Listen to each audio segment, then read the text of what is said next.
Hello दोस्तों, कैसे हैं आप सब। चलिए शुरू करते हैं। आज हम करने वाले हैं एक very important practical question case study, पूरी की पूरी। ऐसी केस स्टडी आपके एग्जाम में, डायरेक्ट आपके एग्जाम में आ सकती है। और ये केस स्टडी आप निकाल लेंगे, पेज नंबर 4.53 पे दे रखी है। ठीक है ना। टारगेट कोस्टिंग के ऊपर एक क्वेश्चन, एक पेपर में आपके क्वेश्चन आएगा। ठीक है, तो टारगेट कोस्टिंग का एक प्रैक्टिकल क्वेश्चन आने वाला है। तो टारगेट कोस्टिंग को अच्छे से करके जाना है। किस तरीके का क्वेश्चन आ सकता है, ये case study as it is exam में आ सकती है, तो इसको आप अच्छे से बना के जाएंगे। ये आपकी स्टडी मेट की केस स्टडी है, राइट।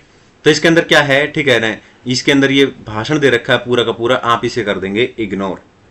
इसके अंदर बस एक बात याद रखनी है कि टोटल प्रोडक्ट देख लेने हैं कि कितने हैं यहाँ पे, ठीक है ना, 200। बस इस तरीके से याद रखना। बाकी कोस्ट की डिटेल याद रखना, ये कोस्ट की डिटेल दे रखी है। कोस्ट की डिटेल में design cost, direct material cost, direct manufacturing labour, variable manufacturing overhead, fix manufacturing overhead, marketing, marketing भी इंक्लूड करेंगे।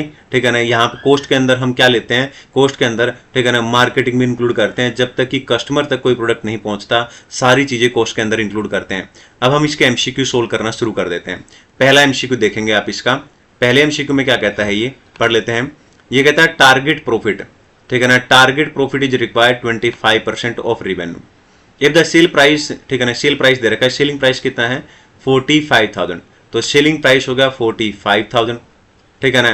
तो आगे कहता है टारगेट कोस्ट पर स्टेट। टारगेट कोस्ट कैसे निकालते हैं, टारगेट कोस्ट पर यूनिट कैसे निकालते हैं। तो टारगेट सेलिंग प्राइस 45,000 ऊपर दे रखा है, ठीक है ना, यहां पे लिख दो टारगेट सेलिंग प्राइस माइनस, ठीक है ना, डिजायर प्रॉफिट। डिजायर प्रॉफिट कितना है, ठीक है ना, 25%। तो यहां पे ले लो 25%, ठीक है ना, करके देख लो। 45,000 का 25% निकालो। चलिए निकालते हैं। 45,000 इंटू में 25%, 11,250। तो इसमें से माइनस कर दो, क्लियर है। और ये आपका आ जाएगा, ठीक है। तो ये आंसर चेक कर लो, यहाँ पे ये दे रखा है 33,750। हो गया, बात खत्म। चलिए आगे चलते हैं, एमसीक्यू नंबर 2 करते हैं। एमसीक्यू नंबर 2 में कहता है what is the estimated cost. तो एस्टिमेटेड कॉस्ट निकालनी है पर यूनिट, जो भी कॉस्ट इंफॉर्मेशन आपको दे रखी है उसके बेसिस पर।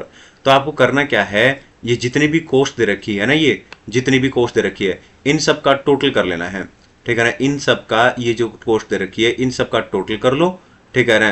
तो इनका टोटल कितना आएगा, नीचे आ जाते हैं, ठीक है ना। इनका टोटल करोगे तो 85 लाख आएगा। और डिवाइड कर दो, जितने भी नंबर ऑफ प्रोडक्ट दे रखे हैं, 200 दे रखे हैं, ठीक है ना। कितना प्रोडक्ट की कॉस्ट के बारे में बात की है, 200, ठीक है, 200 यूनिट की दे रखी है। तो 200 से डिवाइड कर दो, एस्टिमेटेड कॉस्ट आ जाएगी आपकी 42,500। तो 42,500 आंसर देख लो, ये रहा, वेरी इंपॉर्टेंट, ठीक है। हो गया, बिल्कुल आसान। आगे चलते हैं। क्वेश्चन नंबर 3 यानी एमसीक्यू नंबर 3 के अंदर कहता है गिव योर कैलकुलेशन ए और बी। ए और बी में जो कैलकुलेशन दे रखी है, ए में निकाला टारगेट कॉस्ट, बी में निकाला एस्टिमेटेड कॉस्ट। ये कहता है हैज टारगेट कॉस्ट, ठीक है ना, पर स्टेट, ठीक है, बीन मेट। ये कह रहा है कि क्या टारगेट कॉस्ट हमने अचीव कर लिया, नहीं अचीव किया। क्यों, आप ऐसा क्यों बोल रहे हो, ठीक है ना, क्योंकि एस्टिमेटेड कॉस्ट कितनी है, इतनी आई है हमारी, ठीक है ना, जबकि टारगेट कितना था कॉस्ट का, इतना। तो क्या हमने टारगेट कॉस्ट अचीव कर लिया, नहीं, एस्टिमेटेड कॉस्ट ज्यादा है, ठीक है, टारगेट कॉस्ट कम है, ठीक है ना, तो नहीं अचीव किया। तो यहाँ पे आंसर हो जाएगा नो, एस्टिमेटेड कॉस्ट ज्यादा है और टारगेट कॉस्ट क्या है, कम है ना। तो कहाँ पे अचीव किया, नहीं किया। नेक्स्ट आ जाते हैं। एमसीक्यू नंबर 4 के अंदर कहता है during the course of discussion the product manager found that the designer Raj plans to use the high quality, ठीक है ना, marble for these states, ठीक है ना, just that he use a much lower quality marble material for the state, ठीक है, this would reduce the metal cost। metal cost कम करनी है, कोई जय प्रोडक्ट मैनेजर वो कह रहा है कि मेटल कॉस्ट कम कर देते हैं ना 60% से। तो मेटल कॉस्ट आप क्वेश्चन में ऊपर देखोगे, जो कॉस्ट दे रखी थी उसमें 20 लाख थी, तो 20 लाख में से 60% कम कर दो, ठीक है ना। 60% कम करोगे तो 8 लाख बच जाएगी मेटल कॉस्ट, ठीक है ना। तो मेटल कॉस्ट जो 20 लाख थी उसकी जगह पे 8 लाख लिख देंगे। और डायरेक्ट मैन्युफैक्चरिंग लेबर कॉस्ट भी कम करने की बात कर रहा है 50% से। ये दे रखी थी 25 लाख, ठीक है ना, एस्टिमेटेड कॉस्ट पुराने कॉस्ट में, ठीक है ना। इसको 50% से कम कर दो तो ये इतनी बच जाएगी। तो बाकी कॉस्ट सेम रखो, बस ये दोनों कॉस्ट चेंज करके ये लिख दो, ठीक है ना। फिर आप टोटल करोगे तो 85 लाख नहीं आएगा, फिर ये आएगा, उसको 200 से डिवाइड कर दो, ठीक है ना। तो आपको पता लग जाएगा कि कितना आ गया, ये आ गया आपका, ठीक है ना। क्लियर है, नया एस्टिमेटेड कॉस्ट आ गया है आपका। अब आगे चलते हैं। इन्होंने सोल्व भी कर रखा है नीचे, और मैंने भी सोल्व करके दे रखा है, वो भी आप शीट ले लेना, ठीक है। आगे कहता है एमसीक्यू नंबर 5 में, ये कह रहा है 1 की बात करो आप और 4 की बात करो। क्या अब हमने टारगेट कॉस्ट अचीव कर लिया है, 4 और 1 का कंपेरिजन करना है। आइए देखते हैं। 4 में एस्टिमेटेड कॉस्ट कितनी है, ठीक है ना, एस्टिमेटेड कॉस्ट है 30,250, ठीक है ना, एस्टिमेटेड कॉस्ट है 30,250। और कितना मांगता है, ठीक है ना, ये, ठीक है, ओके। तो 33,750, 33,750 और 30,250, ठीक है ना। तो क्या हुआ, 33,750 टारगेट कॉस्ट होनी चाहिए थी, हमने तो उससे भी कॉस्ट कम कर दी है, 30,250 पे ले आए हैं, यस, ठीक है ना। तो हो गया, अचीव हो गया है। तो एस्टिमेटेड कॉस्ट क्या है, ठीक है ना, एस्टिमेटेड कॉस्ट कम है, टारगेट कॉस्ट ज्यादा है, तो अच्छी बात है ना। चलिए आगे चलते हैं हम लोग, एमसीक्यू नंबर 6 पे आ जाते हैं। Raj the designer does not agree with the Jay proposition given in 4, जो ऊपर उसने बोल रखा है जय ने, ये मना कर रहा है राज, ठीक है, कह रहा है नाम तो सुना ही होगा, ठीक है ना। He feels that inferior quality material would effect, ठीक है ना, कह रहा है क्वालिटी इफेक्ट हो जाएगी, भाई क्या बात कर रहा है, ये नहीं चलेगा, ठीक है। ड्यूरेबिलिटी ऑफ द स्टेट, ठीक है ना, hence would effect the demand for it in long run. Instead of the value engineering he feels that 10% increase spending in marketing, वो कह रहा है मार्केटिंग पे खर्च कर दो ना तुम 10%, ठीक है ना, मार्केटिंग पे 10% खर्च करो, और सेलिंग प्राइस रख दो 50 और प्रॉफिट रख दो इतना, ठीक है ना, और टारगेट कॉस्ट निकाल लो। टारगेट कॉस्ट का फॉर्मूला क्या होता है, टारगेट सेलिंग प्राइस अब की बार 50 है, ये दे रखा है, माइनस प्रॉफिट, डिजायर प्रॉफिट कितना है 25%, तो 50,000 का 25% कितना होता है, चलिए देखते हैं, ठीक है ना, 50,000, ठीक है ना, उसमें से माइनस कर देंगे 25%, तो 37,500 आ रहा है, ठीक है। ये पूछ रखा है डायरेक्ट बैस, ठीक है, ये निकल गया। अब आगे चलते हैं, आगे चलते हैं, आगे चलते हैं, एमसीक्यू नंबर 7 पे आ जाते हैं। ये कहते हैं गिवन सिचुएशन इन 6, जिसके अंदर बोला गया है मार्केटिंग का 10% इंक्रीज कर दो, what would be the revise estimated cost. तो रिवाइज एस्टिमेट को कैसे निकालेंगे, देखिए जो ऊपर कॉस्ट दे रखी थी जितनी भी, उनका टोटल आपने किया था 85 लाख आया था, मैंने आपको बताया था, ठीक है, 85 लाख आया था टोटल। तो अब एस्टिमेटेड कॉस्ट इंक्रीज करनी है कितने से, 10% से।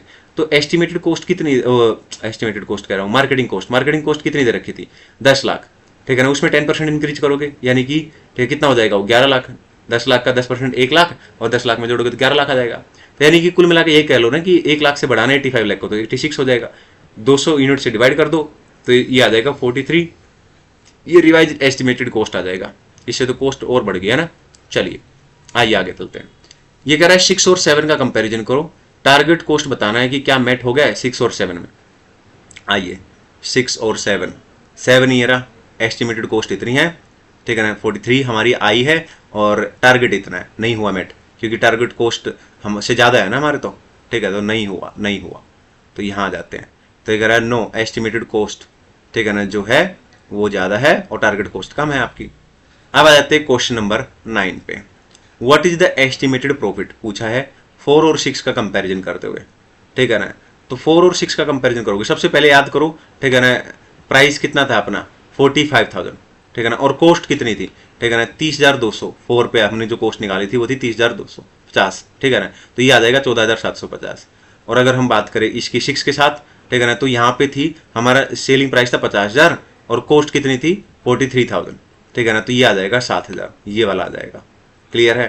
तो ये क्वेश्चन बहुत ज़्यादा इंपॉर्टेंट है आपके एग्जाम के लिए, और अगर आप इसके आंसर लिखना चाहते हो तो मैंने भी निकाल रखे हैं, ये लिख लो आप, ठीक है, नहीं मैंने निकाल रखे हैं यहाँ पे, ये सारी कॉस्ट मैंने लिख दी है। फिर एमसीक्यू नंबर 1 लिख रखा है मैंने, ये लिख लेना आप, ये मैंने अच्छे से आप निकाल के दिखा दिया है। फिर एमसीक्यू नंबर 2 में क्या पूछा है निकाल के दिखा दिया मैंने अच्छे तरीके से। एमसीक्यू नंबर 3 प्रॉपर तरीके से मैंने यहाँ कर दिया है। एमसीक्यू नंबर 4 मैंने यहाँ कर दिया है, और एमसीक्यू नंबर 5 मैंने ये लिख लिया है। एमसीक्यू नंबर 6 मैंने ऐसे लिख लिया है, आप इसको लिख लेंगे। एमसीक्यू नंबर 7 दिखा देता हूँ, ये रहा, और एमसीक्यू नंबर 8 और एमसीक्यू नंबर 9 कहीं होगा, ये रहा, ठीक है ना। ये सब मैंने निकाल के दिखा दिया अच्छे तरीके से, ठीक है। तो आप लोग ये वाली आंसर सारे लिख लेंगे, इसके स्टडी को ढंग से कर लेंगे, बात बन जाएगी। टारगेट कॉस्टिंग के, ठीक है ना, आपके स्टडी मैट में कई सारे क्वेश्चन दे रखे हैं प्रैक्टिकल, वो जरूर बना के जाने हैं। दिस के study is very important for your exam, ठीक है ना। एज इट इज आ सकती है, एज इट इज 12 नंबर तक की, ठीक है। चलिए आज के लिए इतना ही, ठीक है ना। आप लोगों को अगर पसंद आई वीडियो, ठीक है, तो जरूर लाइक करें और सब्सक्राइब जरूर कर लेना है, और अपने दोस्तों के साथ शेयर जरूर कर देना है, क्या, ताकि मैं अपने नोट्स जो शेयर कर रहा हूँ उनका बेनिफिट सबको मिले, है ना। ठीक है, चलिए आज के लिए इतना ही, थैंक यू।